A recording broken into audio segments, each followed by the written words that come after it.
Good morning friends. Telangana రాష్ట్ర ప్రజలందరికీ ఇప్పుడే అందిన తాజా వార్త. రైతుల అకౌంట్లోకి డబ్బులు జమ చేస్తున్న సీఎం రేవంత్ రెడ్డి. ముందుగా మన ఛానల్ని చూస్తున్న వారు సబ్స్క్రైబ్ చేసుకోండి ఫ్రెండ్స్. సబ్స్క్రైబ్ చేసుకొని బెల్ ఐకాన్ని కూడా ఆన్ చేసుకోండి ఫ్రెండ్స్. బెల్ ఐకాన్ని ఆన్ చేసుకోవడం ద్వారా మాత్రమే నేను పెట్టే అప్డేట్స్ ఎప్పటికప్పుడు మీకు నోటిఫికేషన్ రూపంలో మీకు అందడం జరుగుతుంది. తద్వారా తెలంగాణ రాష్ట్రం గురించి కానీ లేదా కేంద్ర ప్రభుత్వం గురించి కానీ మీకు తొందరగా అప్డేట్స్ ఇవ్వడం జరుగుతుంది. ఇక ఆలస్యం చేయకుండా వార్తల్లోకి అయితే వెళ్ళిపోదాం. రైతు భరోసా నిధుల విడుదల ప్రక్రియ కొనసాగుతోంది.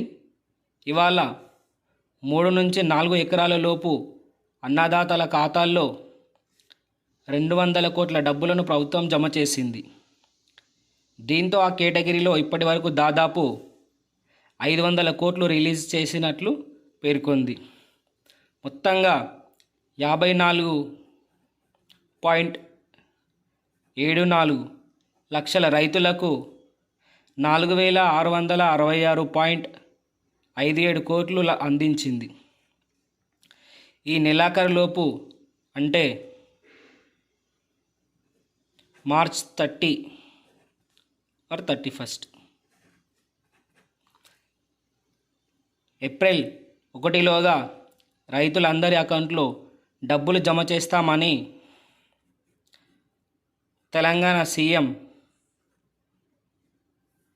రేవంత్ అయితే పేర్కొనడం జరిగింది.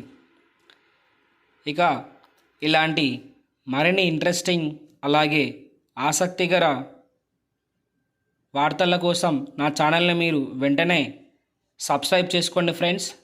సబ్స్క్రైబ్ చేసుకొని బెల్ ఐకాన్ని ఆన్ చేసుకోవడం ద్వారా మాత్రమే నేను పెట్టే అప్డేట్స్ ఎప్పటికప్పుడు మీకు నోటిఫికేషన్ రూపంలో అందుతాయి. బెల్ ఐకాన్ని ఆన్ చేసుకోవడం మాత్రం మర్చిపోకండి. జై హింద్, జై భారత్, జై తెలంగాణ.